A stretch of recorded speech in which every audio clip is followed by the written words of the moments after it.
अस्सलाम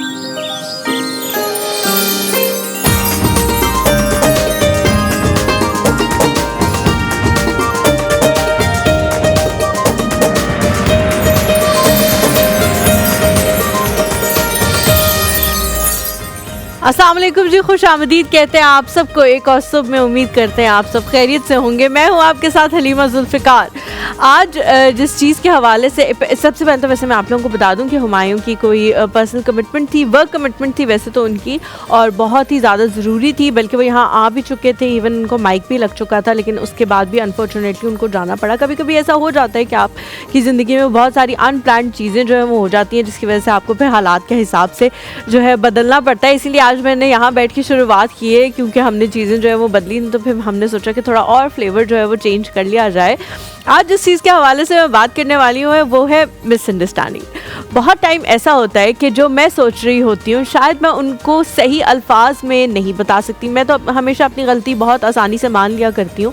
मुझे लगता है मैं शायद अपने अल्फाज का चुनाव कुछ इस किस्म से शायद नहीं कर पाती कि अगले बंदे को लगता है कि वो बात हमारे बारे में कही गई है, या इसने हमें पॉइंट आउट किया है, या इसने ऐसी कोई बात कही है जो हमारे बारे में ये सोच रही थी। मेरी सोच तक आप लोग नहीं पहुँच सकते। हो सकता है मैं बहुत सारी चीज़ों को शुगर कोटेड करके आप लोगों को बता रही हूँ, या बहुत सारी चीज़ों को ढके छुपे अल्फाज में बता रही हूँ, लेकिन शायद गलती मेरी ही है, क्योंकि जो चीज़ मौजूद नहीं होती, जो इंसान सामने मौजूद नहीं होता, उसके बारे में बात नहीं करनी चाहिए।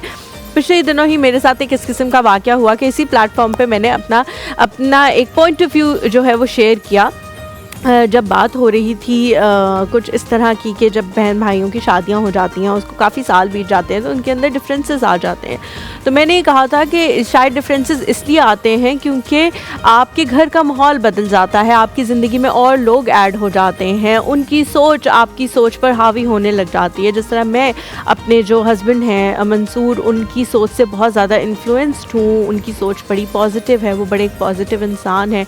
तो मैं बहुत टाइम पे उनको ये कहती हूँ कि मुझे ये मसला है, मैं इसके बारे में क्या सोचूं, मुझे इसने ये कह दिया है, मैं इसके बारे में क्या सोचूं। तो वो बड़े पॉजिटिव मशवरे देते हैं।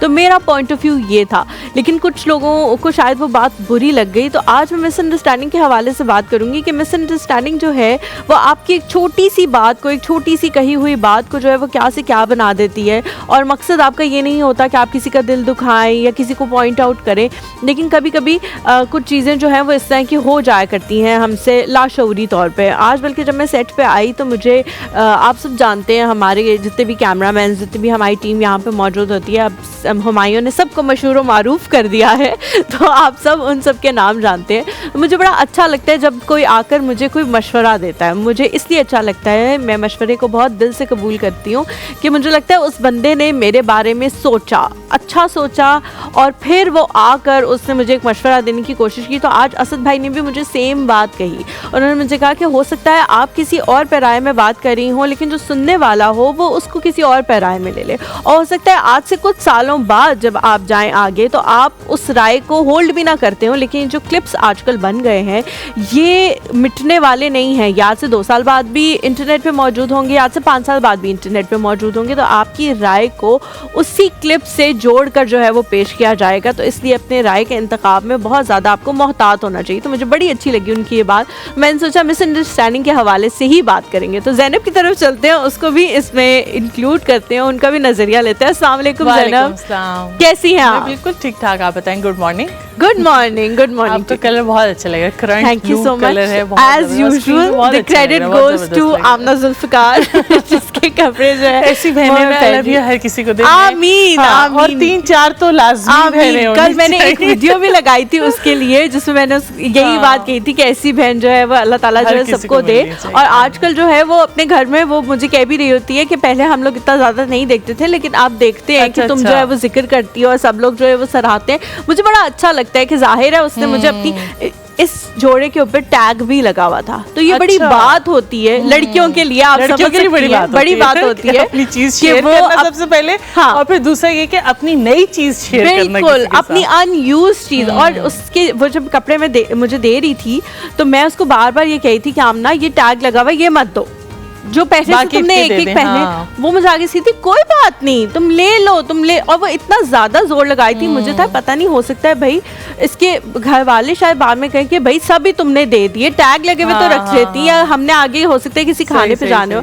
लेकिन बहनों का जो प्यार है वो इस किस्म का होता है। ज़रा मिसअंडरस्टैंडिंग के हवाले से मैं बात कर रही थी, तो आपको क्या लगता है कि कभी कभी आपके दिमाग में वो चीज़ नहीं होती, आपने वो चीज़ उस तरह से कही नहीं होती, लेकिन अगले बंदे को लगता है कि शायद इसने हमें पॉइंट आउट किया और उनका दिल खराब हो जाता है। तो हमारा मकसद किसी का दिल दुखाना नहीं होता, तो मुझे बड़ी बुरी लगती है बात कि मेरी वजह से किसी का दिल दुखा है। बिल्कुल सही कह रही है, इस तरह से बहुत सी जगहों पे होता है, लेकिन कुछ जगहों पे जिस तरह से मालूम पड़ जाए कि हाँ आपकी किसी बात से कोई हर्ट हो गया, पहले तो वो क्लियर कर लेनी चाहिए। और दूसरा ये कि अगर मिसअंडरस्टैंडिंग बढ़ती जा रही है आपके ही वर्ड से, तो आप अपने वर्ड्स को चेंज करके उनको उसी वक्त क्लियर कर देनी चाहिए। कुछ मूवमेंट्स पे आप बिल्कुल नहीं कर सकते।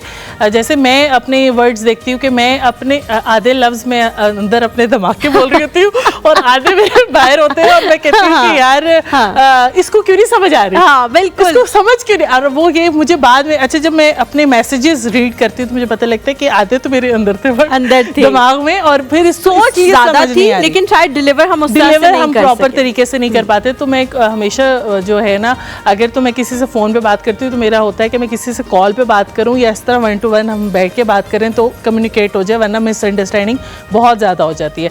और अगर जिन लोगों को ये समझ आ जाती है कि हाँ ये बात कन्वे पूरे तरीके से नहीं कर पाया, तो उससे मैं बड़ी कोशिश करती हूँ कि जल्दी बात निमट जाए, ख़त्म हो जाए, मैं क्लियर कर दूँ। अगर वो फिर भी अपने उस पे होता है तो फिर मैं उनको अपने हाल पे छोड़ देती हूँ कि ओके आप अपना टाइम लें। अच्छा, आपको मेरे अगला जो मेरा सवाल था वो यही था, आपने खुद इसका जवाब दे दिया, अपने हाल पे छोड़ने वाला। मैंने पूछा ये था कि अगर मिसअंडरस्टैंडिंग हो गई है समहाउ, तो अब क्या किया जा सकता है? अब अगले बंदे को आप कैसे बताएं? क्योंकि मेरे साथ किसी की हो गई है मिसअंडरस्टैंडिंग, तो पहले मैंने सोचा कि मैं इनको इनके हाल पे छोड़ दूं। अब मैं कहाँ तक जाके इन्हें ये कहूंगी कि मेरा ऐसा मतलब नहीं था, और हो सकता है कि वो ये बात समझे भी ना, वो ये समझे कि इसको अब क्योंकि रियलाइजेशन हो गया है तो ये माफी मांग रही है या ये अपोलोजाइज कर रही है, लेकिन मतलब इसका वही था। हो सकता है लोग ये सोचते भी हों।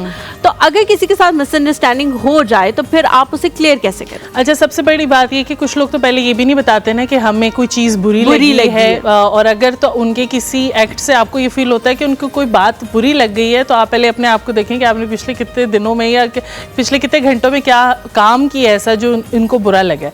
उनको पहले तो मैं सबसे पहले कहती हूँ कि उनसे पहले बात करें, कम्युनिकेट करें। और अगर कुछ लोग अगर नहीं समझना चाहते तो उनको उनके हाल पे छोड़ देना चाहिए। वो कुछ टाइम बाद आप ही के एक्ट से, क्योंकि आप वो काम नहीं कर रहे होंगे, तो वो खुद आपसे खुद ब खुद ठीक होते जाएंगे। और इस तरह बहुत से आपने देखा भी होगा कि आपसे लोगों का रवैया फिर बेहतर होता जाता है कि ओके ये तो मैं इसको जैसा समझ रहा था ये तो वैसा है नहीं और ये वैसा कर नहीं रही। तो ये चीज़ मैं तो यही करती हूँ कि पहले तो बहुत समझाने की कोशिश करती हूँ, फिर नहीं होता तो मैं उसको हाल पे छोड़ देती हूँ। अच्छा, मेरा भी सबको यही मशवरा है कि अगर आपको लगे कि किसी के साथ आपकी मिसअंडरस्टैंडिंग हो गई है, तो पहले मैंने सोचा था कि नहीं समझाती, अब मैं क्या अपनी एक्सप्लेनेशन दूं? अच्छा, कुछ लोग, मेरा तो ये मतलब ही नहीं था। सॉरी मैं आपकी बात कर रही हूँ, कुछ लोगों के साथ ये होता है कि जैसे अगर आप है, मैं आपके साथ बहुत अटैच हूँ तो मैं आपसे एकदम सारी बात कर दूंगी, लेकिन अगर XYZ कोई बंदा होगा और उसके साथ मैं नहीं हूँ तो मैं उसको, अपनी गलती भी होगी और मुझे पता भी लग रहा होगा कि हाँ या मेरी मिसअंडरस्टैंडिंग चल रही है, तो मैं फिर भी बात नहीं करूँगी। ये मुझे लगता है कि हमारे अंदर जो थोड़ी सी ईगो हो जाती है ना, उससे फिर रिलेशंस थोड़े से खराब हो जाते हैं। मुझे लगता है मेरे अंदर ईगो तो नहीं है, लेकिन मुझे अपना ये फील होता है कि मैं सोचती हूँ कि यार मैं क्या अपनी हर बात की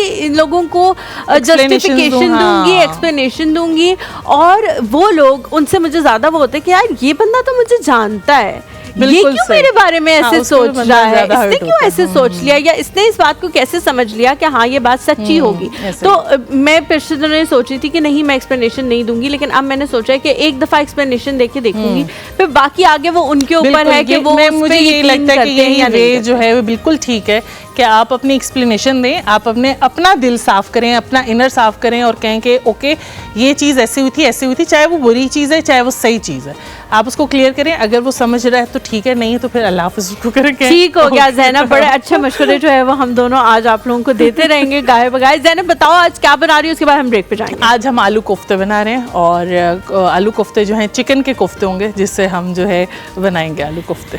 आलू कोफ्ते चिकन के बनाएंगे, हाँ, और साथ हम रोटियां भी बनाएंगे। वो जो कल वाला आटा था जो मैं घर भूल गई थी अपनी तबीयत की वजह से, तबीयत तो आज भी मेरी ठीक नहीं है, लेकिन ज़ैनब उस आटे को भूली नहीं। ज़ैनब को कल घर जाने से पहले भी ये था कि यार यार उस आटे का मैंने कुछ करना है, तुम लोगों को कुछ बना के खिला देती हूँ वरना वो ज़ाया हो जाएगा। बड़ी अच्छी ये अप्रोच है, आप चीज़ों को ज़ाया मत क्या करें। एक छोटे से ब्रेक लेते हैं, ब्रेक के बाद जब वापस आएंगे हमारे साथ मौजूद होंगे हमारे मेहमान, कहीं मत जाएगा, एक और समय हमारे साथ रहें।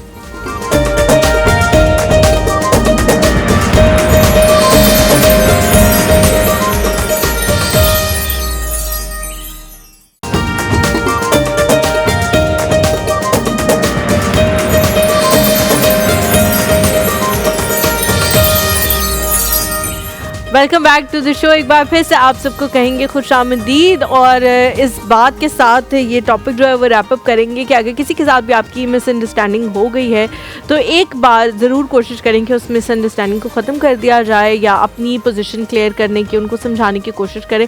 उसके बाद फिर अल्लाह पे छोड़ दें और उस बंदे पे छोड़ दें। अगर वो उसको क्लियर करना चाहता होगा, आपके साथ अपने बॉन्ड को दोबारा पहले जैसा करना चाहता होगा तो कर लेगा, अदरवाइज़ नहीं तो फिर ना सही ये कहा जा सकता है।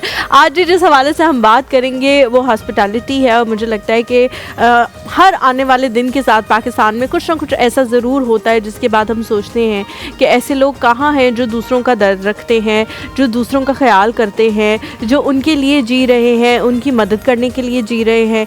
तो ज़्यादा से ज़्यादा ऐसे लोगों को आजकल के दिनों में इस प्लेटफॉर्म पर बुलाने का यही मकसद है हमारा, कि आप लोगों को पता लगे कि अभी भी पाकिस्तान में ऐसे लोग मौजूद हैं, उनकी बहुत बड़ी तादाद है जो दूसरों की मदद के लिए उन्होंने अपनी ज़िंदगी को वक्फ कर दिया है, और वो सोचते हैं हर आने वाले दिन के साथ कि हम और ज़्यादा दूसरों की मदद कैसे कर सकते हैं, ताकि हम सबको इस बात का एहसास हो कि नहीं अभी भी अच्छे लोग मौजूद हैं और हम अच्छी एग्जाम्पल्स को जो है वो फॉलो करें और बुरी एग्जाम्पल्स को छोड़ दें। आज जिन शख्सियत को हमने यहाँ बुलाया है उनका जी अल-खिदमत फाउंडेशन से उनका ताल्लुक़ है।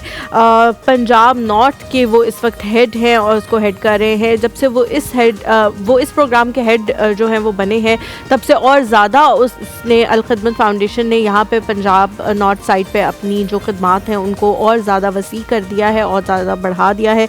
हेल्थ केयर के हवाले से वो काम कर रहे हैं, ऑर्फन केयर के हवाले से काम कर रहे हैं, एजुकेशन के हवाले से काम कर रहे हैं, और सबसे ज़्यादा जिस चीज़ की हर बुनियादी इंसान को ज़रूरत होती है उसके हवाले से काम कर रहे हैं वो है साफ़ पानी। साफ़ पानी जो है वो बहुत सारे लोगों को फराहम नहीं हो पाता, उसके हवाले से वो बहुत ज़्यादा काम कर रहे हैं अपनी फाउंडेशन के थ्रू। जिस शख्सियत को आज हमने दावत दी है उनसे इस हवाले से पूछेंगे कि हम कैसे अपना छोटा छोटा पार्ट जो है वो प्ले कर सकते हैं। हमारे साथ मौजूद हैं जी रिजवान अहमद साहब।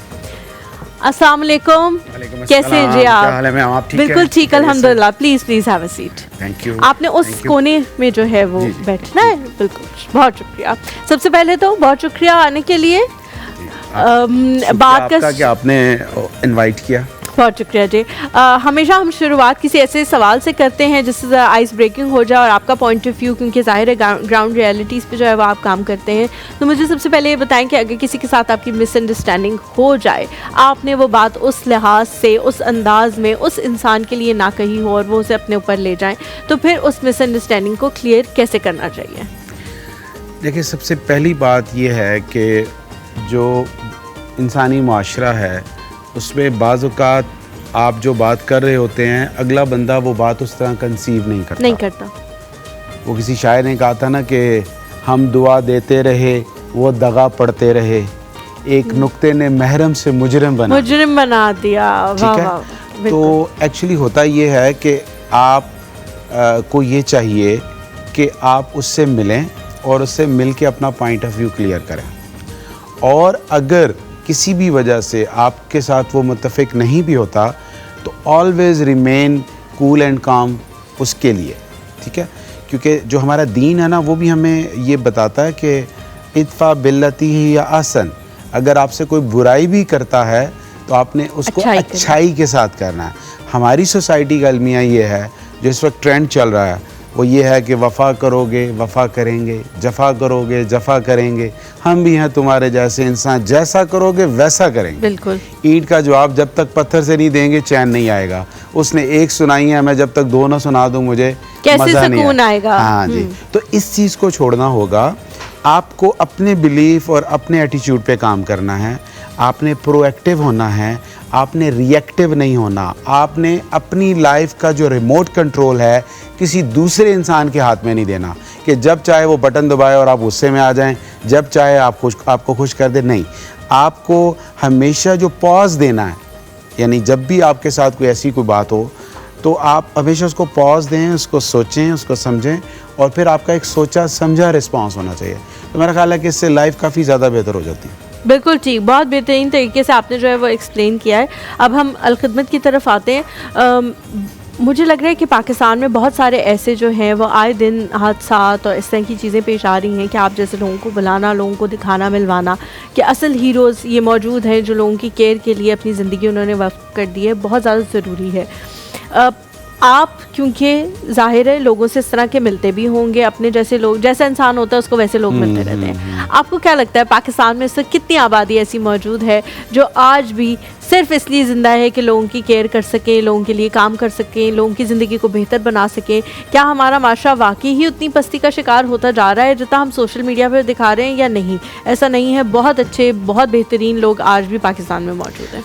देखिए, बहुत ज़बरदस्त सवाल है और इस सवाल को स्पेशली हमारी यूथ को समझने की ज़रूरत है।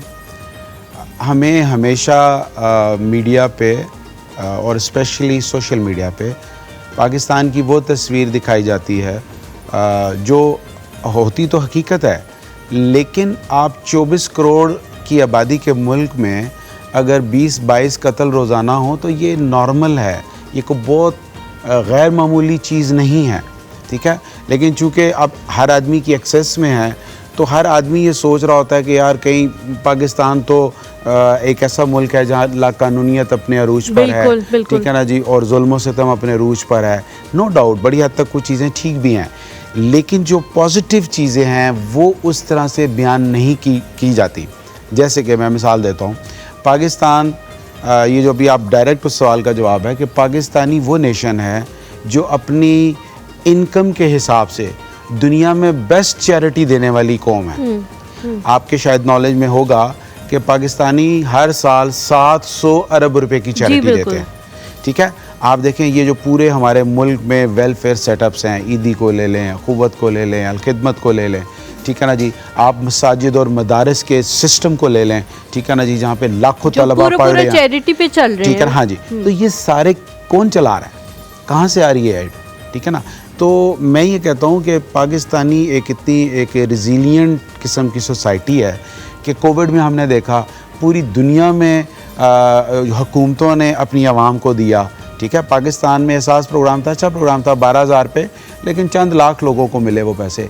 तो क्यों नहीं यहाँ रॉबरीज हुई, क्यों नहीं यहाँ डकैतियाँ हुई, क्यों नहीं यहाँ लोगों ने एक दूसरे को कत्ल किया? इसलिए कि उनकी ज़रूरत लोगों ने लोगों की ज़रूरत पूरी कर दी। तो ये बहुत बड़ा प्लस है। पाकिस्तान में ज़लज़ला आ जाए, सैलाब आ जाए, ठीक है ना, इवन अभी गज़ा के अंदर क्राइसिस चल रहा है, तो पाकिस्तानी जो हैं वो दिल के इतने ज़बरदस्त कौम हैं, मतलब आप बिलीव करेंगे कि फ़लस्तीनी इस वक्त जो वहाँ पे जुल्म सितम का शिकार हैं, 350 फ़लस्तीनियों को पाकिस्तानियों की मदद से अलखिदमत फाउंडेशन ने गवर्नमेंट ऑफ पाकिस्तान और PMDC के तावन से यहाँ पे लाके उनको पढ़ा रही है। इतना बड़ा प्लस है। तो मैं ये समझता हूँ कि पाकिस्तानी कौम जो है वो बहुत ज़बरदस्त कौम है, इस कौम में बहुत खैर मौजूद है। सिर्फ ज़रूरत इस बात की है कि हम उन चीज़ों को हाईलाइट करें जो पॉजिटिव हैं, और जो नेगेटिव चीज़ें हैं उनको एड्रेस करने की ज़रूरत है, लेकिन उसको बहुत ज़्यादा प्रोपोगेट करने की ज़रूरत ही है। ये जो शुक्र रिजवान साहब, आपने खुद ही जो मेरा नेक्स्ट सवाल था उसकी तरफ आप आ गए। आपने बार बार इस बात का जिक्र किया कि जो नेगेटिव चीज़ें हमारे माशरे में मौजूद हैं वो बहुत ज़्यादा सोशल मीडिया पे दिखाई जा रही हैं, और पॉजिटिव चीज़ें जो आप कह रहे हैं कि जी सिर्फ एक फाउंडेशन अलखिदमत ने 300 फ़लस्तीनियों को वहाँ से रेस्क्यू करके यहाँ पे लेके आए हैं और उनको पढ़ा रहे हैं, तालीम दिलवा रहे हैं। इस तरह की बहुत सारी और फाउंडेशंस भी होंगी जो वहाँ पे ना सिर्फ खुराक का बंदोबस्त कर रही हैं बल्कि उनको और फैसिलिटीज़ भी प्रोवाइड कर रही हैं। मुझे बताएं कि हमारा जो सोशल मीडिया है उस पर क्या सिर्फ बुरी खबरें ही वायरल होती हैं, अच्छी खबरें जिस तरह की आप खबरें हमारे साथ शेयर कर रहे हैं वो वायरल क्यों नहीं हो पाती हैं? मेरा ख्याल है कि देखें, इससे थोड़ा सा मैं आपको इख्तलाफ करूँगा। सोशल मीडिया जहाँ पे उसके बुरे असरात हैं वहाँ पे उसके बहुत मुस्बत असरात भी हैं। बिल्कुल ठीक है। देखें, एक होता है पॉलिटिकल शऊर यानी पॉलिटिकल विजडम, आपको अपने राइट्स का पता हो, आपको जैसे कहते हैं ना हकूक़ और फ़राइज़ दोनों का आपको आगाही हो। तो बहुत सारे लोग सोशल मीडिया पे भी अच्छा काम कर रहे हैं, लेकिन होता ये है कि जब हम किसी एक कल्ट फॉलोइंग में मुब्तला हो जाते हैं किसी की भी हो, ठीक है, और फिर हम अपने उस लीडर या उस कह लें स्कॉलर या उस जिसको हम फॉलो कर रहे हैं उसको वो दर्जा दे देते हैं कि वो उसकी कोई बात गलत नहीं हो सकती, ठीक है, ब्लाइंड फॉलोअर बन जाते हैं। तो उसकी गलत बात को भी हम अच्छाई के तौर पे पेश करते हैं। तो ये वो जो कल्ट फॉलोइंग कह लें या एक कह लें कि आप एक तरफ बाइस्ड हो जाते हैं, ये बाइसनेस ठीक नहीं है। बाकी चूंकि ये इतना खुला हुआ मीडियम है कि इसको कंट्रोल नहीं किया जा सकता। बिल्कुल। हम यहाँ पे एक छोटा सा ब्रेक लेते हैं, ब्रेक के बाद वापस आएंगे, आपकी कॉल्स भी शामिल करेंगे, कहीं मत जाएगा, एक और सुबह हमारे साथ रहें।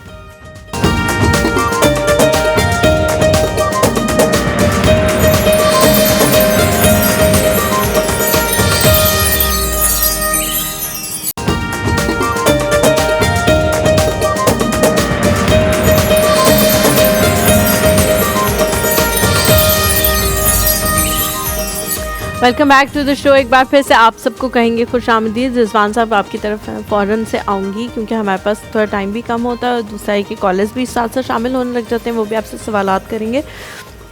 मुझे बताएं कि आपकी जो जगह है उसके अंदर कितनी डिस्ट्रिक्ट्स आती हैं, कहाँ कहाँ आप काम कर रहे हैं, और यहाँ पे जो आपके अंडर इलाके हैं वहाँ पे सबसे पसमानदा इलाका कौन सा है इस वक्त? सही। देखिए, हमने पूरे पाकिस्तान में अल-खिदमत फाउंडेशन की जो प्रेजेंस है वो 150 डिस्ट्रिक्ट्स के अंदर है, ठीक है। तो डिस्ट्रिक्ट के ऊपर का जो हमारा सेटअप होता है और सेंट्रल ऑफिस के दरमियान वो रीजन है, ठीक है। तो पंजाब पूरे को हमने 3 हिस्सों में डिवाइड किया है, सेंट्रल, साउथ एंड नॉर्थ। तो नॉर्थ पंजाब को मैं देखता हूँ जिसमें 13 डिस्ट्रिक्ट्स हैं, जिसमें पूरा पिंडी डिवीज़न है, सरगोदा डिवीज़न है, ये कुल मिला के कोई 13 डिस्ट्रिक्ट्स बनते हैं। तो अल्हम्दुलिल्लाह हमारे पास यहाँ पे 5 बड़े हॉस्पिटल्स हैं, पब्लिक हॉस्पिटल्स हैं, जहाँ पे हम बहुत ही अच्छा इलाज, क्वालिटी हेल्थ केयर जो है ना अफोर्डेबल प्राइसेस में कर रहे होते हैं। इसके अलावा हमारे पास 4 ऑर्फनेजेस हैं जहाँ पे हमारे ऑर्फन्स बच्चे जो है वो पढ़ रहे होते हैं बिल्कुल फ्री ऑफ कॉस्ट। उनकी रिहाइश, उनका खाना, उनकी तालीम सब कुछ फ्री होता है। अच्छा, इसी तरीके से फिर हमारे डिज़ास्टर का एक बहुत बड़ा यूनिट है। किसी भी जगह अभी जैसे चकवाल के अंदर फ्लैश फ्लड्स आया, नागहानी आफात जो आती है उनको मैनेज करते हैं, उसमें हमारी टीम मुकम्मल होती है। और सिर्फ पाकिस्तान में नहीं, पाकिस्तान से बाहर जाके भी हम परफॉर्म करते हैं। 2023 में जो ज़ल्ज़ला आया था टर्की में, 47 लोगों की टीम को लेकर गया था वहाँ पे। तो अल्हम्दुलिल्लाह यानी आप ये कह लें across the globe Al-Khidmat foundation काम कर रही होती है। तो हम तकरीबन 3000 के लगभग ऑर्फन्स बच्चों की कफ़ालत कर रहे हैं, उनकी मदर्स के अकाउंट में पैसे जाते हैं। ये बहुत बड़ा है। पूरे पाकिस्तान में तकरीबन 31,000 बच्चे हैं जिनमें 28,000 माओं के पास रहते हैं और 3,000 हमारे 22 ऑर्फनेजेस जो आगोश होम्स हैं वहाँ पे रहते हैं। इसी तरीके से हमारे जो क्लीन वाटर के प्रोजेक्ट्स हैं, थर में हमने बहुत बड़ा काम किया है। सिर्फ पूरे पाकिस्तान में हम वाटर पंप्स लगाते हैं, सबमर्सिबल पंप्स लगाते हैं, वाटर फिल्ट्रेशन प्लांट्स लगाते हैं बड़े शहरों के अंदर, साफ़ पानी 1 रुपये लीटर लोगों को फराहम करते हैं। और इसी तरीके। अच्छा रिजवान साहब, मुझे बताएं कि साफ़ पानी का जो मसला है वो शायद पाकिस्तान में सबसे एक बड़ा मसला हेल्थ के हवाले से समझा जाता है। बहुत सारी बीमारियां भी इससे एसोसिएटेड होती हैं क्योंकि साफ़ पानी ही लोगों को नहीं मिलता।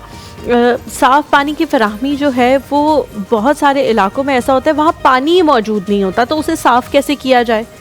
एक तो ये है ना कि यहाँ पे पानी मौजूद है, उसको साफ़ करके लोगों में तकसीम किया जाए। एक जगह ऐसी है जहाँ पानी मौजूद नहीं है, वहाँ पे अल-खिदमत जो है वो उन तक पानी कैसे पहुँचाती है? कॉलर लेते हैं, फिर मैं सवाल करूँगी। अस्सलाम वालेकुम जी, हमारे साथ कौन मौजूद है? वालेकुम अस्सलाम हलीमा, कैसी हैं आप? यहाँ है जी हमारे साथ। मैं बिल्कुल ठीक हूँ अल्हम्दुलिल्लाह, आप कैसे हैं? पहले तो आपके मेहमान को बहुत सलाम हो, लेकिन हमारे दोस्त किधर गायब? हमारे मैंने सुबह जिक्र किया था, उनको एकदम से एक मीटिंग के लिए कॉल आ गई, बहुत ही ज़्यादा अहम, तो फिर उनको वहाँ पे जाना पड़ा। तो हमने भी उनको कहा कि ज़रूर आप ज़ाहिर है वहाँ पे शिरकत करें क्योंकि बहुत ही ज़्यादा किसी अहम प्रोजेक्ट के लिए जो है वो उनको कॉल आई थी। चले, अच्छा है, अल्लाह उनको कामयाब करे। देखिए, हमारे यहाँ अल्लाह का बड़ा एहसान है कि हमारे माशरे में लोग रिफाई काम बहुत करते हैं और बहुत अच्छी डोनेशंस करते हैं। मैं कराची की अगर बात करूँ, कराची तो इस मामले में बड़ा फरासले, बहुत सारे इंस्टीट्यूशंस बने हुए हैं, बहुत सारे इदारे बने हुए हैं जो लोगों की हेल्प करते हैं। और यकीन करें कि वो इसलिए माशरे में बहुत सारी खराबियों से इसलिए बच जाते हैं। अगर वो लोग उनकी हेल्प ना करें तो वो भी शायद कहीं इधर उधर भटक जाए, तो उनकी से बड़ा फर्क पड़ता है। मेरा सवाल भाई से ये है कि वेलफेयर के काम तो बहुत लोग कर रहे हैं, करते रहते हैं, लेकिन अनफॉर्चुनेटली होता यह है कि हमारे यहाँ एक पब्लिसिटी स्टंट भी ये बन जाता है ना, लोग अपनी पब्लिसिटी और अपने आप को यानी शख्सियत परस्ती भी हो जाती है उसके अंदर। जो सफेद पोश लोग हैं, अब एक बंदा है जो मांग नहीं सकता, ठीक है, बच्चों को पढ़ा रहा है, बिजली की फीसें नहीं दे पा रहा, एक सफेद पोश लोग हैं, उनको आप किस तरह मदद करते हैं? क्योंकि हमारा एक फर्ज बनता है जब हम उसको किसी को इमदाद दे रहे होते हैं, किसी को चीज दे रहे हैं, तो हम उसकी देख लें कि कौन मुस्तहिक और कौन नहीं है। एक तो ये मेरा सवाल है। दूसरा सवाल ये कि देखें, अब जैसे बहुत सारे लोग होते हैं, वो ये होता है कि उनको एक बेवा औरत है, जैसे उनको कंटिन्यूस एक मदद चाहिए होती है अनटिल के उसके बच्चे बड़े हो जाए, तो वो हम सिर्फ एक टेम्पररी मदद करके उनसे नहीं कर सकते, उनका कोई ना कोई महीने का सिस्टम बनाना पड़ता है। तो आपके पास ऐसे क्या जराए हैं और जो आप कर रहे हैं, और आप क्या हट के दूसरे इदारों से कर रहे हैं जिसे हम अप्रिशिएट कर सकें? Thank you so much Arya, बहुत शुक्रिया कॉल करने के लिए। दोनों सवाल आपने बड़े अच्छे पूछे हैं। पहले दूसरे सवाल का जवाब ले लेते हैं, फिर पहले सवाल की तरफ जाएंगे। उन्होंने कहा बहुत सारे, जैसे आपने ऑर्फन बच्चों का जिक्र किया, अब जब तक वो बच्चे बड़े नहीं हो जाते, अपने ख़ानदान की कफालत खुद करना शुरू नहीं हो जाते, तब तक आपको उनके सफ़र में उनके साथ रहना पड़ेगा। तो क्या ये चीज़ है कि जब तक वो अपने पैरों पे खड़े नहीं हो जाते, स्किल्ड नहीं हो जाते, या उनकी तालीम मुकम्मल नहीं हो जाती, वो सिर्फ आप ही के साथ अटैच्ड रहते हैं? सही। पहले तो मैं शुक्रिया अदा करता हूँ, बहुत अच्छे सवाल उन्होंने पूछे। जो दूसरा सवाल है उसका जवाब ये है, देखें, हमारा Pakistan unfortunate below the poverty line एक बहुत बड़ी तादाद है जो रह रही है। तो हमने बहुत स्टार्ट में फ़ोकस कर लिया था कि हमने उस सेगमेंट को टारगेट करना है जो अपने हकूक़ के लिए आवाज़ नहीं उठा सकते, जो कोई तंजीम नहीं बना सकते, जो कोई प्रोटेस्ट नहीं कर सकते। और वो कौन है? वो ऑर्फन्स हैं, ठीक है। बाप का जो साया है, जो छत है, वो नहीं उनके पास होती, और वो बहुत मिज़रेबल कंडीशन में होते हैं। हम 5 साल से लेकर 10 साल तक के बच्चे आइडेंटिफाई करते हैं, ठीक है जी, और फिर उनकी माओं के अकाउंट के अंदर उनको माहाना स्टाइपेंड भेजते हैं, ठीक है, और टिल 18 ईयर्स तक भेजते हैं, जब तक कि वो अपने पाँव पे खड़े ना हो जाए। जब तक वो इंटरमीडिएट कंप्लीट नहीं कर लेते, तो उस वक्त तक हम उनको फीड करते हैं, और हर महीने करते हैं, और थ्रू बैंक्स करते हैं। और फिर सिर्फ यही नहीं करते, बल्कि इसको मेक श्योर करते हैं कि वो बच्चे स्कूल में भी जाएं, उनकी प्रोग्रेस रिपोर्ट भी एनुअली अपडेट शेयर हो, हाँ, आपके साथ शेयर हो, ठीक है। और फिर उसके साथ साथ जो माएँ हैं, उन माओं और उन बच्चों के लिए माहाना की बुनियाद पे हम उनकी कैरेक्टर डेवलपमेंट के लिए सेशंस करते हैं, ठीक है। कि सिर्फ हम उनको पैसे नहीं देंगे, बल्कि हम उनको वो सॉफ्ट स्किल्स भी सिखाएंगे, जो कम्युनिकेशन स्किल्स की शक्ल में, या और बेशुमार जो चीज़ें होती हैं, ताकि लाइफ में वो लाइफ स्किल्स सीखें और अपनी लाइफ में कामयाब हो सकें। फिर उन मदर में जिनमें एप्टीट्यूड होता है कुछ बिज़नेस करने का, तो हम उनको बिज़नेस सेटअप भी करवा के देते हैं, ताकि वो मुस्तकिल अपने पाँव पे खड़े हो जाएं। तो देखिए, पाकिस्तान में 28,000 बच्चे जो है ना, वो हम स्पॉन्सर करें, जो अपनी माओं के साथ घरों में रहते हैं, और 3,000 बच्चे वो हैं जो हमारे ऑर्फनेजेस में रहते हैं। ये वो बच्चे होते हैं जो डबल ऑर्फन होते हैं, ठीक है, और ना माँ है ना बाप है, कोई है ही नहीं। तो ये तो पहला तो हम इसको इस तरीके से कर रहे होते हैं। और जो पहला वाला सवाल था वो क्या था, उन्होंने क्या पूछा था? उन्होंने कहा था बहुत सारे ऐसे पेरेंट्स भी होंगे, हाँ, बहुत सारे ऐसे लोग भी होंगे जो सफेद पोश होंगे, जो आके मांग नहीं सकते कि हमारी ये जरूरत है, इसे पूरा किया जाए। अच्छा, देखें, हर इंसान की नीड क्या होती है? 2 नीड्स होती हैं बहुत इंपॉर्टेंट उसकी। एक उसकी नीड होती है कि उसके बच्चों को तालीम मिले, और दूसरी उसकी नीड होती है उसको सेहत मिले। तो पूरे पाकिस्तान में अल खिदमत फाउंडेशन ने 55 हस्पतालों के ज़रिए एक ऐसा नेटवर्क कायम किया है कि जो आपको बहुत सब्सिडाइज रेट पे आपको क्वालिटी हेल्थ केयर जो सर्विस है वो प्रोवाइड करती है। मैं मिसाल देता हूँ, हमारे यहाँ पिंडी इस्लामाबाद में राजी हॉस्पिटल है, ठीक है। आप यकीन करें कि इस वक्त पाकिस्तान ये पिंडी इस्लामाबाद के जितने प्राइवेट सेटअप हैं, सबसे लोवेस्ट जो है ना उनकी चार्ज करते हैं वो, ठीक है, और बेहतरीन डॉक्टर्स और निज़ाम वहाँ पे मौजूद होगा। मतलब है कि आप सुन के हैरान हो जाएंगी कि वहाँ पे फार्मेसी पे फ्लैट 10% ऑफ है, जो लैब्स हैं फ्लैट 50% जो कंपेटिटिव उनके हैं उनसे उनका ऑफ है, ठीक है ना। स्पेशलिस्ट डॉक्टर सिर्फ 700 रुपये लेकर जो है वो मरीज़ को देख रहा होता है। जो जीपी होता है वो सिर्फ 100 रुपये या 150 रुपये लेके देख रहा होता है, पर्ची बना के जो है बिल्कुल, हाँ, वो देख रहा होता है। और फिर सबसे बड़ी बात, मदर चाइल्ड हेल्थ केयर में, यानी इस वक्त सबसे जो बड़ा सरकारी सेटअप है वो होली फैमिली है। 2nd हाईएस्ट डिलीवरी रेट हमारे राजी हॉस्पिटल में। अल्लाह ताला जी ऐसे ही रखे और आपको और ज़्यादा आवाम की खिदमत करने का मौका दे। एक छोटे से ब्रेक लेते हैं, ब्रेक के बाद वापस हाजिर होंगे, कहीं मत जाएगा हमारे साथ से।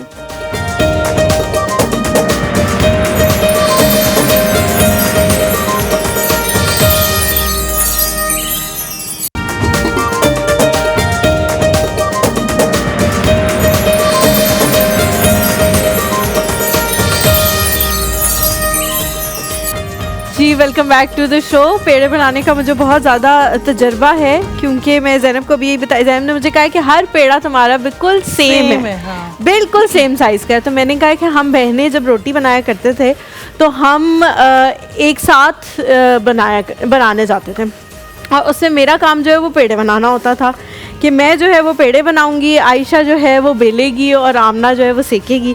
तो पेड़े इसलिए मेरे बहुत बेहतरीन होते हैं, मैं बिल्कुल सेम साइज के। ज़ैनब का एक पेड़ा जो है वो बड़ा था, एक छोटा था, एक उससे छोटा था, एक बहुत बड़ा था। हाँ, लेकिन मेरे जो है वो एक के बाद एक जो है वो सेम साइज है।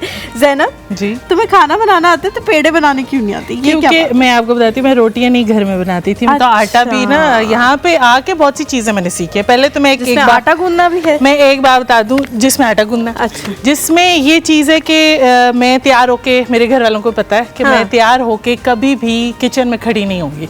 जो काम ज़ैनब से करवाना है वो पहले करवा लो। एक तो ये चीज़ है, और दूसरी ये चीज़ है कि मैं जो हूँ बीमार जब हो जाती थी तो मैं बेड से हिलती नहीं थी। अच्छा, तो मुझे कल भी बुखार था, मुझे अभी भी बुखार है और मैं काम कर रही हूँ। ये बड़ा मेरे ख्याल से ये बड़ा चेंज आता है मेरे ज़ैनब, लेकिन मुझे लगता है बच्चों के बाद भी आ जाता है, तब बच्चों के बाद भी आ जाता है। और मैं तो वो जो हमारी यूथ है ना, जैसे लड़का लड़की, मैं दोनों को बोलूँगी कि जो ये बात सोचते हैं ये तो काम हम कभी कर ही नहीं सकते, ये बिल्कुल ना सोचे। इतनी अपने अंदर गुंजाइश रखें कि कभी करनी पड़ जाए काम तो आप वो मरने ना लग जाएं। हर बात पे कहें मैं कर सकता हूँ, मैं हो जाएगा मेरे से। अच्छा, रिजवान साहब की तरफ चलते हैं, उनको भी इंक्लूड करते हैं। रिजवान साहब, आपको क्या खाना बनाने का शौक है? मिसेस को कुछ बना के खिलाते हैं? खाने का शौक है। और कभी कुछ बनाया या नहीं? कभी कुछ भी नहीं बनाया? बस चाय बना लेते हैं, अंडा बना लेते हैं, बस छोटी छोटी। चलें, शुक्र है। बिल्कुल ऐसा नहीं होगा कि घर पे अगर भाभी ना हो तो कुछ भी नहीं होगा खाने के लिए, कुछ ना कुछ बन ही जाएगा, कुछ ना कुछ बना ही लेंगे। अच्छा, मुझे बताएं कि जिस तरह हम लोग सफ़ेद पोश लोगों के हवाले से बात कर रहे थे, बहुत ज़्यादा लोग ऐसे भी होंगे आजकल के दौर में जिनका राशन भी कंप्लीट नहीं हो पाता होगा, बहुत सारे और भी मसाइल होंगे। क्या राशन के हवाले से भी अल-खिदमत जो है वो काम करता है, या नौकरियां फराहम करने में मदद करना ये भी एक बहुत बड़ा काम होता है कि उन लोगों की वहाँ तक शायद रसाई ना हो, उनको ये ना पता हो। बहुत सारे लोग ऐसे होते हैं जो जिनकी प्रॉपर एजुकेशन नहीं होती, उनको ये भी नहीं पता होता कि किस जगह काम करने के लिए कौन कौन से पेपर्स जो है वो हमने साथ लेके आना है, अप्लाई कैसे करना है। क्या उसमें भी अल-खिदमत जो है वो कोई हेल्प करता है? देखिए, इसमें पहली बात तो ये है जो आपने बात की ना कि राशन, तो हमारी दो ड्राइव चलती हैं। एक ईद उल फितर पे चलती है, यानी रमज़ान में राशन ड्राइव। हम मुस्तहिक जो ख़ानदान होते हैं उन तक राशन पहुंचाते हैं, राशन पैक्स पहुंचाते हैं और बहुत बड़े पैमाने पे पहुंचाते हैं। और दूसरी जो है हमारी ये जो बड़ी ईद है, ईद उल अज़हा, इस पे हम मुस्तहिकीन तक गोश्त पहुंचाते हैं और बहुत बड़ी तादाद। इस साल हमने कुछ 10,000 जानवरों की कुर्बानी की है जो पाकिस्तान में लोगों में तकसीम हुआ है, और 10,000 जानवर तकसीम वो हुआ है गोश्त गज़ा के फ़लस्तीनियों के लिए, वहाँ पे जाके हुआ तकसीम। तो ये होगी बात। जो स्किल की बात आप कह रहे थे या लोगों को जॉब्स के हवाले से, इसमें हमने ये महसूस किया है कि पाकिस्तान में इस वक्त सबसे बड़ी जो इसकी स्ट्रेंथ है वो इसकी यूथ है, जो मोर देन 65% है। लेकिन प्रॉब्लम ये है कि 2.5 करोड़ बच्चे तो आउट ऑफ स्कूल हैं, ठीक है, लेकिन उसके अलावा कितने परसेंट हैं जो यूनिवर्सिटी की एजुकेशन में जा सकते हैं? वो 1% भी नहीं है टोटल का। तो बहुत सारी यूथ ऐसी है जो मैट्रिक या अंडर मैट्रिक या FA या अंडर FA है।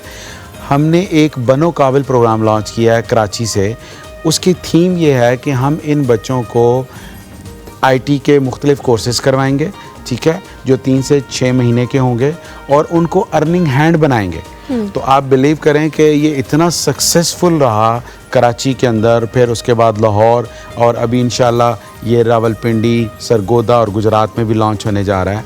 हमारा ये टारगेट है कि हमने 10 लाख पाकिस्तानी नौजवानों को IT ट्रेनिंग्स, IT ट्रेनिंग्स देनी है। देखें, हमारा जो इस वक्त IT एक्सपोर्ट है वो तकरीबन $3 बिलियन की है, लेकिन इसके अंदर जो पोटेंशियल है वो $50 बिलियन का है। बिल्कुल। उसके लिए ज़रूरी है कि हम अपनी जो यूथ है ना उसको पॉजिटिव डायरेक्शन की तरफ मोड़ दें।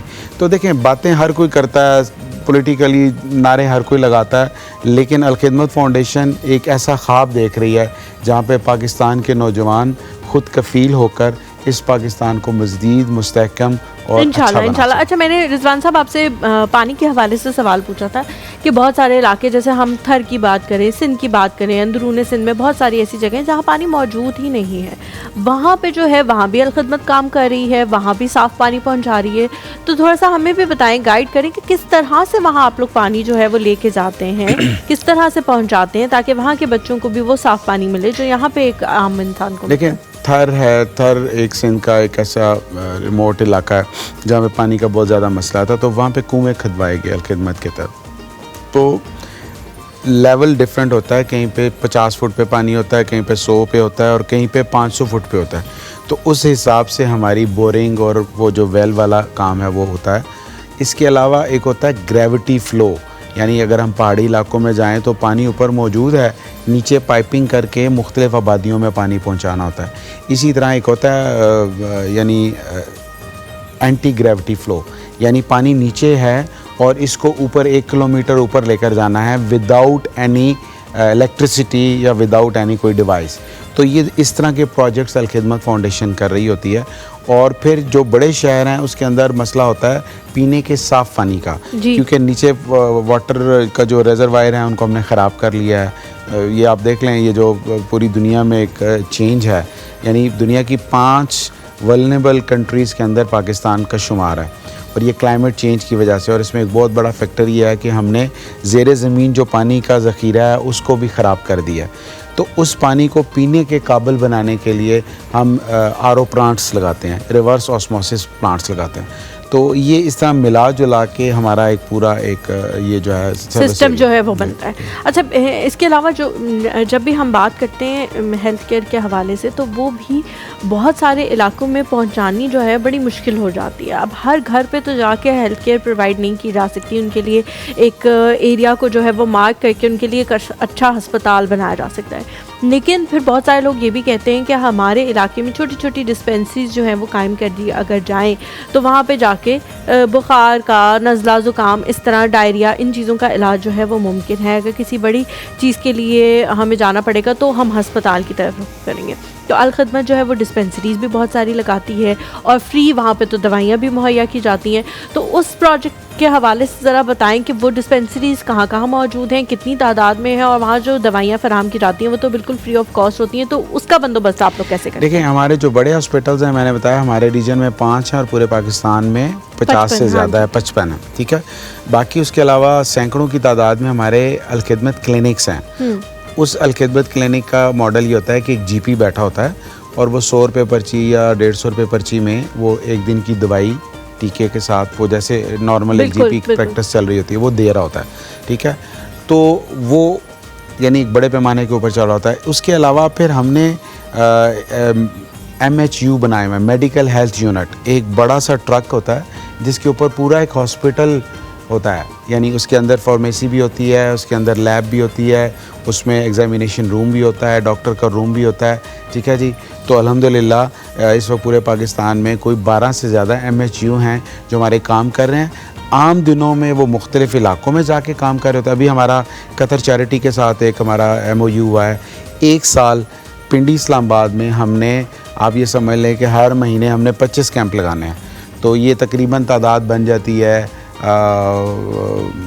300 से ज़्यादा कैंप्स की, जो हम पूरे साल में लगाएंगे पिंडी इस्लामाबाद में। ये इंशाल्लाह अगस्त में स्टार्ट हो रहा है। तो उसमें क्या है कि बिल्कुल फ्री ऑफ कास्ट डायग्नोसिस हो जाएगा। देखिए, हमारा मसला है, हम शुगर में भी, हम बहुत सारी चीज़ों में नंबर 1 है, तो शुगर भी हमारे मुल्क में बहुत ज़्यादा है। तो अब इशू ये होता है कि बहुत सारे लोग टेस्ट ही नहीं करवा पाते। तो ये उनके डोर स्टेप पे जाके उस MHU के ज़रिए, उसका पूरा एक क्रू होता है, डॉक्टर होता है, उसमें फिलबॉटमिस्ट होता है, उसमें डिस्पेंसर होता है, जो हम उनके इलाकों में जाके कैंप्स लगाते हैं, फ्री ऑफ कॉस्ट कैंप होते हैं, और फिर उनका रेफरल बन जाता है। अगर उनको कोई प्रॉब्लम हो तो वो जो हमारे बड़े यूनिट्स होते हैं फिर उनकी तरफ उनको रेफ़र कर दिया जाता है। बिल्कुल ठीक हो गया। हमें कॉलर लेते हैं जी। हमारे साथ सिमाब हैं पंजाब से। सिमाब के बारे में मैं आप लोगों को ये बता दूं, कॉल वो अब थोड़ा कम करती हैं, लेकिन मेरे साथ हर वक्त राब्ते में होती हैं। बल्कि अब ऐसा लगता है कि हर वक्त उनसे बात हो रही है, हर वक्त उनकी राय का मुझे पता लग रहा होता है। इवन ज़ैनब को भी मैं अक्सर बता रही होती हूँ कि वो आपके बारे में मुझे मैसेज है, हाँ, सिमाब का कल अच्छा? मैसेज है, हाँ। तो मैं ज़ैनब को भी अक्सर बता रही होती हूँ, उन्होंने आपके बारे में ये बात की, ये की, ये की। तो हर वक्त अल्हम्दुलिल्लाह अब हमारा राब्ता जो है वो होता है। कैसी है सिमाब आप? जी मैं अल्हम्दुलिल्लाह ठीक हूँ। पहले तो अस्सलाम वालेकुम, प्यारी लड़की हो, कैसी हो? बिल्कुल ठीक, अल्हम्दुलिल्लाह हम बिल्कुल ठीक है। आप कैसी हैं? जी मैं भी ठीक हूँ अल्हम्दुलिल्लाह। और ज़ैनब जो है उनका प्रिंट भी बेहद खूबसूरत लगता है स्क्रीन पे, बहुत अच्छा लग रहा है। और- बिल्कुल जी। और जो हमारे गेस्ट हैं उनके बारे में मैं कहना चाहूँगी कि वो किसी भी मोटिवेशनल स्पीकर से ज़्यादा पुरसती गुफ्तगू कर रहे हैं, क्योंकि सिर्फ बातें ही नहीं, अमलन भी वो वैसा ही काम कर रहे हैं। तो उससे आप सोचें कि दो चंद हो गई उनकी गुफ्तगू।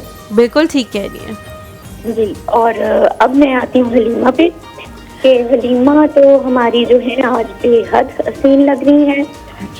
बहुत शुक्रिया Simab, thank you so much. Call मेरे ख्याल से कट गई। अगर हो सके तो सिमाब से जो है वो दोबारा रब्ता कर लें, क्योंकि उनकी अक्सर जो है वो बात बीच में जो है वो रह जाती है। तो हो सके तो दोबारा रब्ता कर लें। अच्छा मुझे अब बताएं आप, मैं एक जो सवाल हमेशा मेरे जहन में आता है, जो भी लोग इस फील्ड में आते हैं उनकी अपनी ज़िंदगियां भी बड़ी मुश्किल हो जाती हैं। आज जो भी यूथ आपको देख रही है, हो सकता है उनके दिल में भी ये ख्याल आए कि भाई हम भी इस तरफ जाएं, लोगों की खिदमत करें, उनका ख्याल रखें। क्या क्या ऑब्स्टिकल्स हैं इस फील्ड में? अपनी फैमिली को कितना कॉम्प्रोमाइज़ करना पड़ता है, अपनी हेल्थ को, अपनी नींद को कितना कॉम्प्रोमाइज़ करना पड़ता है लोगों की खिदमत करने के लिए, ताकि जो भी इस फील्ड में आए वो ये सोच समझ के आए कि भाई ऐसे बेड ऑफ रोजेज़ नहीं है, बहुत कुछ कॉम्प्रोमाइज़ करना पड़ेगा। देखें अभी वक्फे के दौरान मेरी आपसे बात हो रही थी। दुनिया में इस वक्त कोई 7.5 अरब लोग हैं जी। और आज 2025 है, और ठीक 100 साल पीछे चले जाएं, 1925 में चले जाएं, उस वक्त भी तकरीबन 6-6.5 अरब लोग होंगे। आज दुनिया कितने लोगों को जानती है? शायद हज़ारों होंगे या सैकड़ों होंगे। बिल्कुल बिल्कुल, ठीक है, बहुत आज से भी जो कर 100 लें, साल हाँ। पहले थे। अब ठीक 100 साल बाद हम जितने लोग इस वक्त इस सेट पे मौजूद हैं वो सारे ज़मीन के नीचे होंगे, और कुछ और अल्लाह की मशीयत से लोग आ जाएंगे 8.5-9 अरब। बात यह है कि इस दुनिया में हर आदमी अपनी फैमिली के लिए, अपनी आल के लिए, अपनी औलाद के लिए कमाई करता है, लेकिन तारीख़ हमेशा सिर्फ उसको याद रखती है जो इससे बियॉन्ड, इससे ऊपर उठ के इंसानियत के लिए कुछ करते हैं। ठीक है, एक बात तो ये है कि अगर आप ये चाहते हैं कि आप लाइफ में कुछ ऐसा करें कि लोग आपको फिर याद रखें और अच्छे अल्फाज में याद रखें, तो जाहिर बात है फिर आपको कुछ ऐसा करना पड़ेगा जो इंसानियत के लिए अच्छा होगा। पहली बात तो ये। दूसरी बात ये है कि जब आप अच्छा आपने इसको यहीं से कंटिन्यू करना है, हम एक छोटा सा ब्रेक लेते हैं, उसके बाद इस बात को यहीं से कंटिन्यू करेंगे, कहीं मत जाएगा हमारे साथ से।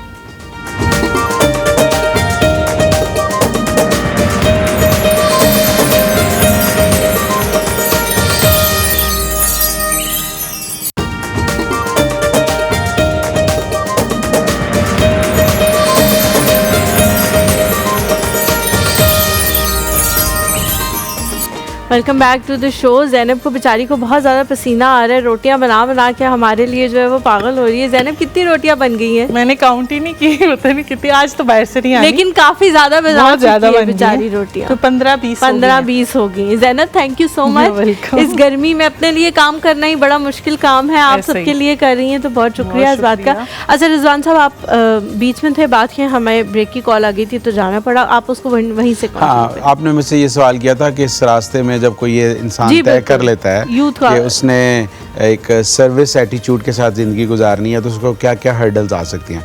तो सबसे पहले मैं आपको ये बता रहा था कि ये क्यों ज़रूरी है। यानी अगर कोई ये चाहता है कि इस दुनिया में उसको अच्छे लफ्ज़ों से याद किया जाए, तो उसको कुछ ऐसा करना पड़ेगा जो उसकी अपनी फैमिली या उसकी अपनी आगे आल नस्लों औलाद तक से चल हाँ सके, चल हाँ। सके। एक बात तो ये। दूसरी बात ये कि इस वक्त दुनिया में जितने कामयाब लोग हैं ना, उनके अंदर एक चीज़ है, उसको कहते हैं लॉ ऑफ गिविंग। वो देने पे बिलीव करते हैं। यानी आपको दुनिया में जो चीज़ चाहिए आप लोगों में बांटना शुरू कर दें। आपको प्यार चाहिए, आप लोगों को रिस्पेक्ट देना शुरू कर दें। ठीक है, आपको पैसा चाहिए, आप लोगों में पैसा बांटना शुरू कर दें। अब यहाँ पे समझ नहीं आती ना कि बांटने से तो चीज़ कम होती है, ज़्यादा कैसे होती है।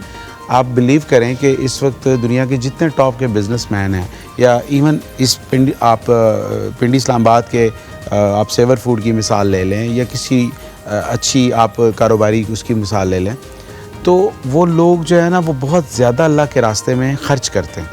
तो जो ख़र्च करने वाला मामला होता है ना, उसके नतीजे में क्या होता है कि अल्लाह ताला वो मल्टीप्लाई करके अच्छा रिजवान साहब, यहाँ पे 2 सवाल हैं। पहला सवाल तो ये कि हो सकता है कि मैं चले अपनी मिसाल ले लेती हूँ, हो सकता है मैं किसी को देना चाहूँ लेकिन मेरी जेब मुझे उस चीज़ की इजाज़त नहीं देती। बहुत सारे लोग कहते हैं कि जी हम भी देना चाहते हैं, हमारा भी दिल करता है हम हर किसी को हर कुछ दें, बांटें, अल्लाह ताला हमें इतना दे, लेकिन हमारे वसाइल इतने नहीं हैं कि हम लोगों में बांट सकें।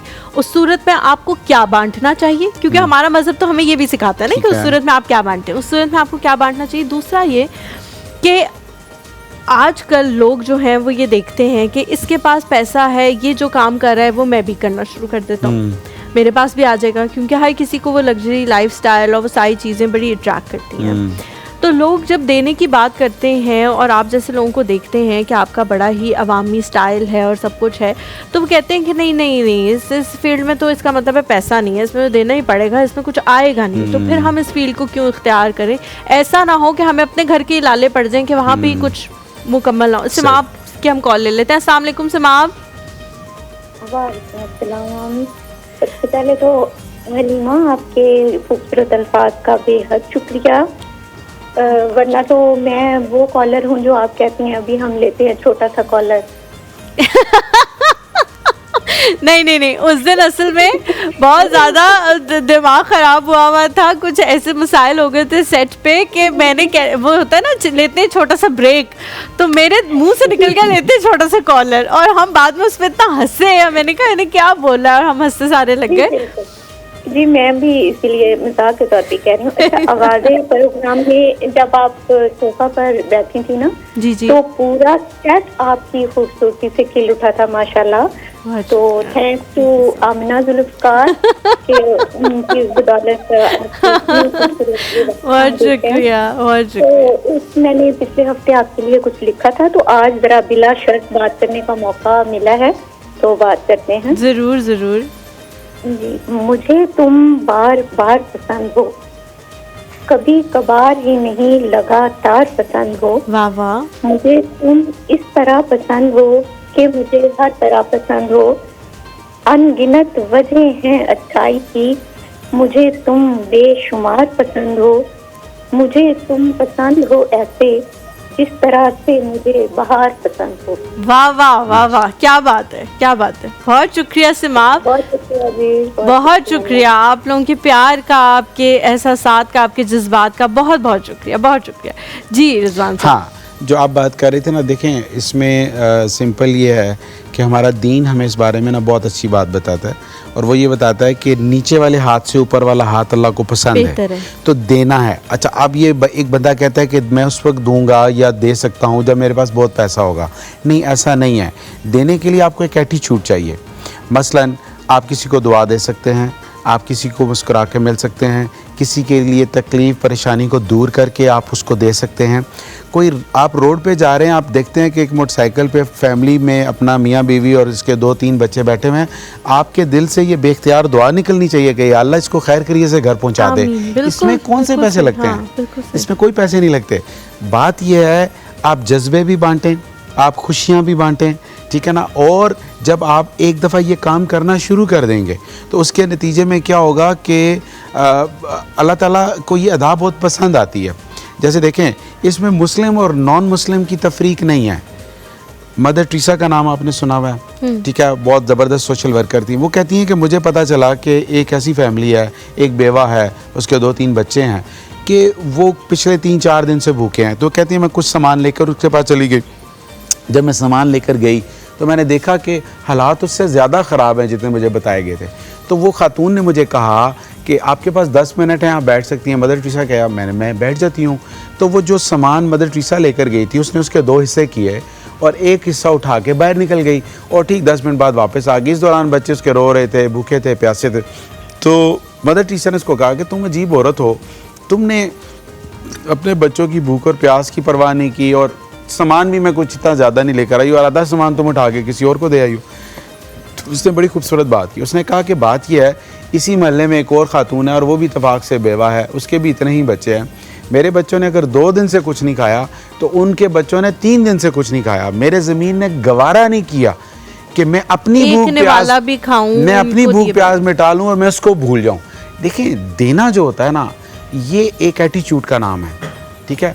आप खुशियाँ बांटते हैं, आप लोगों की किसी को अच्छा मशवरा देते हैं, किसी को सही डायरेक्शन पे लेके चले जाते हैं, ये सारी चीज़ें आपको पे बैक करती हैं।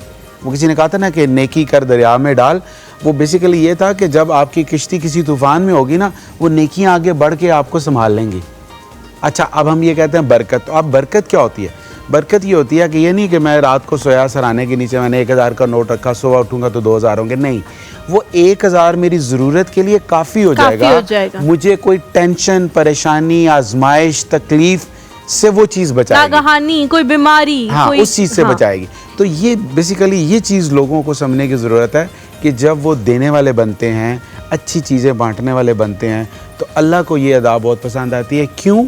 इसलिए कि लोगों के दुख दर्द वो चुनता है जो अल्लाह का चुनीदा होता है, जो सिलेक्टेड होता है। तो ये सादत हर किसी के हिस्से में नहीं आती, ये उसी के हिस्से में आती है जो इसके लिए कोशिश करता है। बिल्कुल ठीक हो गया। रिजवान साहब, जब से आप नॉर्थ पंजाब के हेड जो हैं वो बने हैं, उस वक्त से यहाँ पे बहुत ज़्यादा काम जो है वो होना शुरू हुआ है और बहुत स्पीडी होना शुरू हुआ है।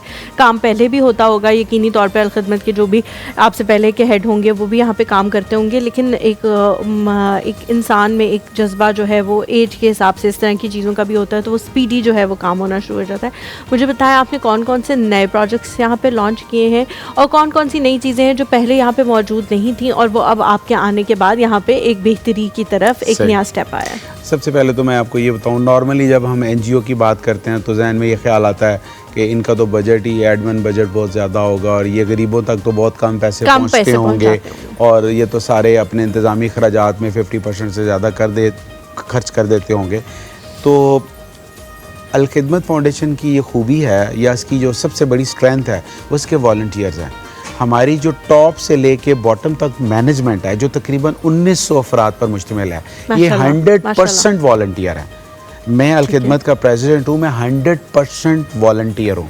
I am not getting single penny. Alkhidmat से कोई पैसे नहीं, पेमेंट नहीं ले रहे, ठीक हो गया।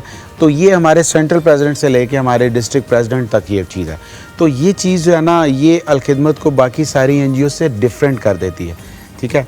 तो अल्हम्दुलिल्लाह जब मेरी ज़िम्मेदारी लगी, इससे अटैच तो मैं पिछले काफ़ी अरसे से था, तो हमने जो पहले से मौजूद प्रोजेक्ट्स थे उनको मज़ीद बेहतर बनाया, अपने ऑर्फन्स की तादाद को डबल किया, अपने हॉस्पिटल्स की तादाद को डबल किया, हमने MHU जो है वो नया ख़रीदा, ठीक है जी। उसके अलावा हमने ये जो ऑर्फन वाले बच्चे हैं इनके लिए लीडरशिप के लिए हमने ट्रेनिंग्स का आगाज़ किया। हर साल एक लीडरशिप ट्रेनिंग्स हम करते हैं।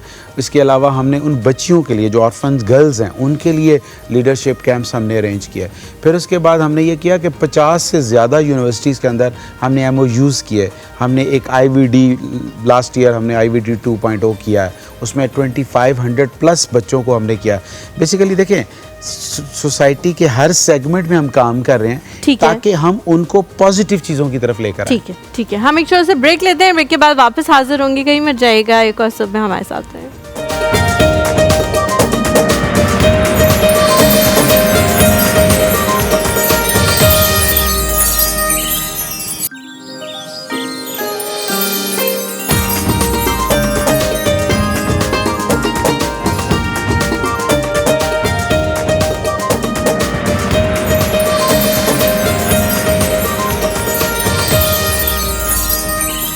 Welcome back to the show. एक बार फिर से आप सबको कहेंगे खुश आमदीद। लास्ट हमारे पास कुछ मिनट्स हैं, आप लोग भी कॉल करके कुछ पूछना चाहें रिजवान साहब से तो ज़रूर पूछ सकते हैं।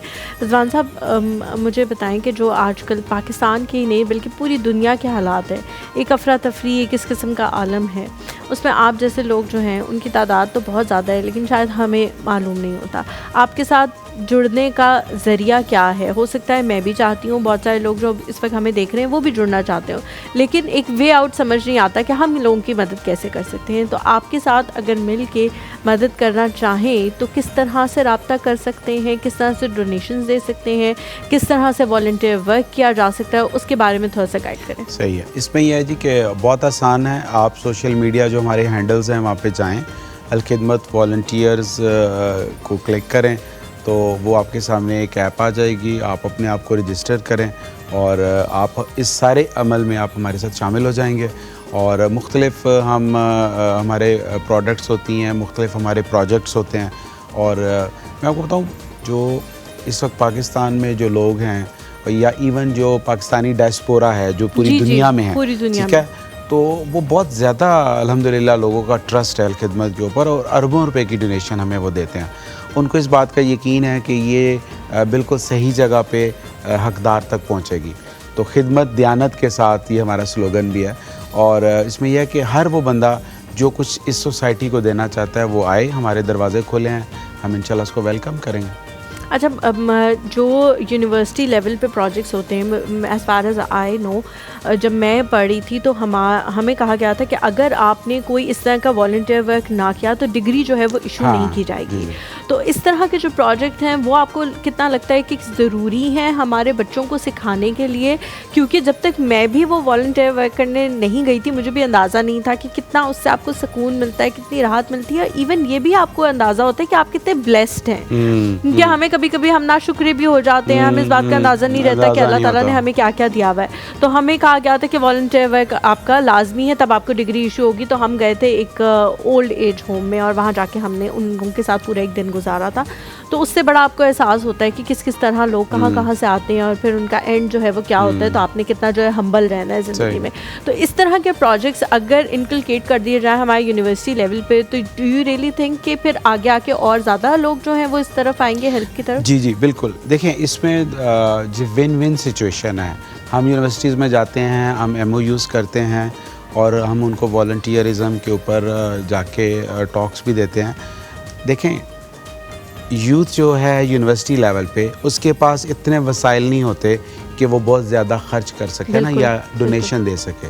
लेकिन मैं हमेशा उनको ये कहता हूँ कि आपके ऊपर ज़कात नहीं लगती क्योंकि आप साहिब निसाब नहीं हैं, लेकिन आपने अपने टैलेंट की ज़कात देनी है, आपने अपनी वक्त की ज़कात देनी है, आपने अपनी एनर्जी की ज़कात देनी है, ठीक है।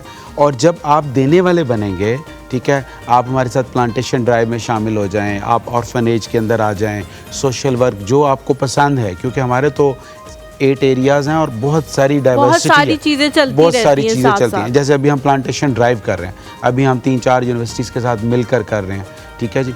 तो और 5000 से ज़ायद पौधे लगाएंगे अगले 1 हफ्ते के अंदर, ठीक है। तो ये मतलब जो यूथ है ना उसको देखें, यूथ का इशू ये है कि जब यूनिवर्सिटी में होती है, जो एजुकेशन है यूनिवर्सिटी की, अनफॉर्चुनेट यूनिवर्सिटी और इंडस्ट्री में बहुत गैप है, ठीक है, कि रियल लाइफ में क्या चाहिए वो यूनिवर्सिटीज़ उस तरह से नहीं सिखा पा रही। तो जब वो अलखिदमत के साथ जुड़ते हैं या अलखिदमत जैसे इदारों के साथ जुड़ते हैं तो वो रियल लाइफ के साथ कनेक्ट हो जाते हैं और उनकी वो स्किल डेवलप होती है, वो कम्युनिकेशन स्किल डेवलप होती है, वो रिस्क मैनेजमेंट, वो कन्फ्लिक्ट मैनेजमेंट, वो टीम वर्क, वो सारी चीज़ें उनके अंदर पैदा होती हैं। बेहतरीन हो गया। रिजवान साहब आ जाए, हम चलते हैं किचन में ज़ैनब के पास। जी ठीक है, ताकि ज़ैनब जो है वो हमें टेस्ट भी कराएं। मैं आप लोगों की रोटियां अलग से कर रही हूं कि आप लोग जो है टेस्ट कर लीजिएगा। Thank you so much Zainab. आ जाए आप यहाँ। जी तैयार है ज़ैनब? हमारा तैयार है। ये कोफ्ते बने हैं चिकन वाले? हाँ जी, चिकन वाले कोफ्ते बने। ज़ैनब, सबसे बड़ा मसला ख़वातीन का, कोफ्ते घुल जाते हैं, ठीक है। अब आपने कोई ऐसी टिप उनके साथ शेयर करनी है जिससे उनको पता लगे कि जी कोफ्ते ना घुलने का जो अमल है वो किस तरह से किया जा सकता है ताकि आपकी तरह उनके कोफ्ते जो हैं वो जुड़े रहें। अच्छा, इस तरह से है कि जो इसका गोश्त होता है ना, उसको या तो कीमा करवाने से पहले धो लें, और अगर बाद में धोते हैं तो उसका पानी जो है ना बहुत अच्छे से निकल जाए, जैसे आप फील करें कि जब उसको दबाएं तो पानी, ये आलू में डाल लेती हूँ, तो पानी जो है वो बिल्कुल भी उसमें से ना निकले, ठीक है। एक ये, दूसरा ये कि इसमें जो चर्बी की अमाउंट है वो बहुत कम रखनी है, लाइक अगर 80% गोश्त है तो 20% आपने इसमें चर्बी फैट जो है वो रखना है, ठीक है। अच्छा, और दूसरा ये कि इसके अंदर आपने वो डालना है जो भुने हुए चने होते हैं, अच्छा, वो थोड़ा सा बाइंडिंग का जो है काम देंगे, पाउडर। हाँ, और ज़्यादा इसको मैं ये नहीं कहूँगी कि ये कोफ्ते ऐसे हैं कि इसको रगड़ना पड़ेगा या मसलना पड़ेगा, ठीक है। अच्छा, बॉल्स आपने बना लेनी है। एक तो कोशिश ये करनी है कि बॉल्स में क्रैक ना फील हो, कहीं से भी एक लाइन ना आ रही हो, वो क्रैक फील ना हो। आपने बहुत उबलते हुए पानी में इसको 1 से 2 मिनट के लिए कोफ्तों को बॉईल करना है, जैसे घुमा लिया आपने और उसका कलर चेंज हो जाएगा, आपने उनको निकाल लेना है। वो जैसे ही ड्राई हो जाएं आप इनको 1 से 2 महीने के लिए सेव भी कर सकते हैं, फ्रीज़र में आप इसको सेव कर लें। दूसरा ये कि फिर आपने जैसे मसाला बनाया आपने, तो आपने इनको फ्राई कर लेना, तो आपके जो कोफ्ते हैं वो कहीं भी नहीं जाएंगे, बिल्कुल भी नहीं टूटेंगे। इन्हीं टिप्स के साथ अगर आप कोफ्ते बनाएंगे तो बिल्कुल जो है ना इसी तरह से बनेंगे। अब इसका जो मैं प्रोसीजर रेसिपी जो है वो शेयर करते हैं। जो मैंने इसमें कोफ्ते बनाने के लिए जो मसाले ऐड किए हैं, उसमें मैंने चिकन का कीमा 100 ग्राम लिया है, और खशखाश जो आपकी होती है उसको आपने धोना है और ड्राई करना है, वो उसके 2 अदद खाने के चम्मच इसमें जाएंगे। चने जो हैं वो आधा कप जाएगा भुने हुए, और नमक इसमें 1 चाय का चम्मच, लाल मिर्च पाउडर 1 चाय का चम्मच, काली मिर्च पाउडर 1 चाय का चम्मच, प्याज इसमें ब्राउन जो है वो 2 अदद जाएंगे, 2 अदद उनको प्याज को ब्राउन करके वो आपने पेस्ट इसके अंदर डालना है। लहसुन के जवे 5 अदद, लौंग 5 अदद, दालचीनी 1 अदद, ज़ीरा 1 चाय के चम्मच, और सब्ज़ धनिया सब्ज़ मिर्च आपने आखिर में ऐड डालना है। बाकी जितने लौंग दालचीनी ज़ीरा इनको आपने पाउडर फॉर्म में ऐड करना है, ठीक है। करी के लिए मैंने इसमें घी आधा कप ऐड किया है, आप वो ऑयल भी यूज़ कर सकते हैं। प्याज स्लाइस किया हुआ 2 अदद, या पेस्ट बना हुआ जो है 2 अदद यूज़ करना है। आपने टमाटर पेस्ट 3 अदद यूज़ करना है। नमक 1 चाय का चम्मच, लाल मिर्च पाउडर 1 चाय का चम्मच, धनिया पाउडर 1 चाय का चम्मच, ज़ीरा 1 चाय का चम्मच, सब्ज़ मिर्च और सब्ज़ धनिया आपने लास्ट में गार्निशिंग के लिए ऐड करना है। इसी तरह कोफ्तों का प्रोसीजर यही है कि आपने प्याज और सब्ज़ मिर्चों को बेशक पेस्ट बना लें, और उनको घी में आपने डाल के बहुत अच्छे से भूनना है। जैसे कलर चेंज हो जाए, पिंकिश जब प्याज हो जाए, तो उसके अंदर आपने बाकी सारे मसाले, लाल मिर्च, धनिया, ज़ीरा सब कुछ डाल देना है, नमक डाल देना है, और फिर आपने टमाटर का पेस्ट डाल देना। जैसे ही ऑयल अलहदा हो तो वो जो फ्राई किए हुए कोफ्ते हैं वो और आलू आप डाल दें, और ऑलमोस्ट 1 लीटर या हाफ लीटर 2 गिलास या 4 गिलास पानी डाल के क्वांटिटी के हिसाब से आपने उसको दम पे रख देना है। ऑलमोस्ट 1 घंटा ये दम पे रहेंगे, तो ये साइज में भी बड़े हो जाएंगे कोफ्ते, और बहुत अच्छा जो इनका वो बनेगा। ज़ैनब, क्यों 1 घंटा दम पे? 1 घंटा दम पे तो आलू गलना नहीं होंगे। मैंने 1 घंटा रखा है, ये बिल्कुल 1 घंटा। आपको लग रहा है कि इससे फील हो रहा है? अच्छा, ठीक है। Thank you so much Zainab, thank you so much Rizwan साहब। जबरदस्त बना जी, माशाल्लाह, आपके हाथ में बड़ा टेस्ट है। बहुत शुक्रिया। बिल्कुल बिल्कुल, जस्ट लाइक मेरी बेगम की तरह बनाती हैं, वो भी बहुत अच्छे बनाती हैं। अच्छा, बेहतरीन हो गया। बहुत शुक्रिया सर आपके आने का, बहुत अच्छा लगा आपसे बात करके। अल्लाह ताला आपको और ज़्यादा तरक्कियां दे, और आप इसी तरह से लोगों की जो है वो खिदमत करते रहें, और लोग जो है वो भी आपके साथ इस सफ़र में शामिल होते रहें। हमें दीजिए जी इजाज़त। इंशाल्लाह कल बरोज़ जुम्मा आपसे मुलाकात होगी। अब तक अपने वालिदैन का बहुत ज़्यादा ख्याल रखें। अल्लाह हाफ़िज़। Thank you.